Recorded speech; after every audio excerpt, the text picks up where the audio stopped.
അപ്പൊ സുഹൃത്തുക്കളെ, സഹോദരങ്ങളെ, പ്രതീക്ഷിച്ചതുപോലെ തന്നെ, എന്നാൽ ഇത്രയും ആരും പ്രതീക്ഷിച്ചിരുന്നില്ല. എന്തെങ്കിലും മെച്ചം UDF ഉണ്ടാകുമെന്നേ കരുതിയിരുന്നുള്ളൂ. ഞാൻ പല വീഡിയോകളിലും നേരത്തെ എല്ലാവരോടും, സമ്മതിദാനാവകാശം വിനിയോഗിക്കുന്ന എല്ലാവരോടും ഞാൻ ആവശ്യപ്പെട്ടിരുന്നതാണ്, യാതൊരു കാരണവശാലും തുടർച്ചയായ ഭരണം ഒരു മുന്നണിക്കും കൊടുക്കരുത്. കാരണം അധികാരം മനുഷ്യരെ ദുഷിപ്പിക്കും, ഏകാധിപത്യത്തിലോട്ട് പോകും. മാർക്സിസ്റ്റ് പാർട്ടി ഇവിടെ നശിച്ചു കാണാൻ ആഗ്രഹിക്കുന്നവരല്ല ആരും. കമ്മ്യൂണിസ്റ്റ് പാർട്ടി ഇവിടെ നിലനിൽക്കണം. കമ്മ്യൂണിസ്റ്റ് പാർട്ടി ഇല്ലാതായാൽ അതിന്റെ ഗുണമെന്ന് പറയുന്നത് BJPയുടെ വളർച്ചയാണ്. അപ്പോ കോൺഗ്രസ് ഭരണം അല്ലെങ്കിൽ കോൺഗ്രസ്സുകാർ ഇവിടെ ഇല്ലാതാവണമെന്ന് ആഗ്രഹിക്കുന്ന ഒരേ ഒരു കമ്മ്യൂണിസ്റ്റുകാരൻ പിണറായി വിജയനാണ്. പിണറായി വിജയൻ അതായത് കോൺഗ്രസിനെ ഇല്ലാതാക്കണം എന്ന് ആഗ്രഹിക്കുന്ന ഒരു വ്യക്തിയാണ്. പക്ഷേ ആ കോൺഗ്രസ് ഇല്ലാതായാൽ പിന്നെ ആരാണ് ഇവിടെ വരുന്നത്? വർഗീയ ഫാസിസ്റ്റ് ശക്തികളായ സംഘപരിവാർ ശക്തികളും കൃസംഗികളുമായിരിക്കും.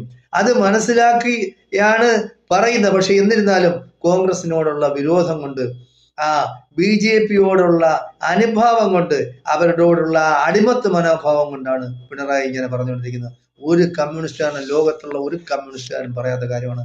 പാർട്ടിക്കകത്ത് തന്നെ ഈ പിണറായി വിജയനോട് എതിർപ്പുണ്ട്. പക്ഷേ ആളുകൾ മിണ്ടാതിരിക്കുന്നതാണ്. സഖാക്കളെല്ലാം പാർട്ടിയുടെ ആ ചട്ടക്കൂട്ടിനകത്ത് നിന്ന് പ്രവർത്തിക്കുന്നവരാണവർ. എന്തായാലും ശരി, പ്രവർത്തകരെല്ലാം ഇപ്പൊ ചെയ്തതുപോലെ നിയമസഭാ തെരഞ്ഞെടുപ്പ് വരുമ്പോഴും പാർട്ടിയെ പരാജയപ്പെടുത്തണം. കാര്യം പാർട്ടിയെ പരാജയപ്പെടുത്തിയാൽ മാത്രമേ പാർട്ടിക്ക് വളർച്ച ഉണ്ടാവുകയുള്ളൂ.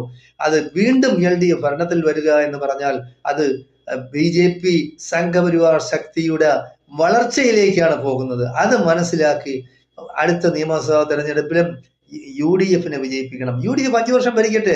UDFും LDFും മാറി മാറി ഭരിച്ചാൽ മതി കേരളം. അല്ലാതെ ഈ സംഘപരിവാർ ശക്തികൾ അറിയാമല്ല, നമ്മൾ എവിടെയായിരുന്നാലും ശരി, ബുൾഡോസർ രാജ്, അല്ലാത്ത രാജ്, വർഗീയ കലാപം, ഇതെല്ലാം അവരുണ്ടാക്കും. ആർക്കും സമാധാനമായി വീട്ടിൽ കിടന്ന് ഉറങ്ങാൻ ഒക്കില്ല. മതസൗഹാർദ്ദം ഇല്ലാതാവും. മതസൗഹാർദ്ദം ഇല്ലാതാക്കാൻ ഈ വെള്ളാപ്പള്ളിയൊക്കെ ശ്രമിച്ചപ്പോ അതിന് കുട ചൂടിക്കൊടുത്ത മനുഷ്യനാണ് ഈ പിണറായി വിജയൻ.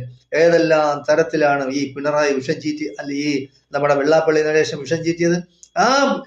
വെള്ളാപ്പള്ളി നടേശന് സ്വന്തം സ്റ്റേറ്റ് കാറിൽ, മുഖ്യമന്ത്രിയുടെ കാറിൽ കയറ്റിയിരുത്തി കൊണ്ടുപോയി പൊന്നാട അണിയിച്ച അന്ന് കേരള സമൂഹം വിലയിരുത്തി. കാരണം മലപ്പുറം ജില്ലയിലൊക്കെ LDFുകാർ ആവശ്യം പോലെ ഉണ്ട്. കൂടുതൽ മുസ്ലിങ്ങൾ ഒരുപാട് പേര് LDFുകാരാണ്. പക്ഷേ ഇതൊക്കെ കാണുമ്പോഴത്തേക്ക് എങ്ങനെയാണ് LDFിന്റെ ബാക്കിൽ നിൽക്കുന്നത്? വർഗീയ വിഷം ചീറ്റയാണ്.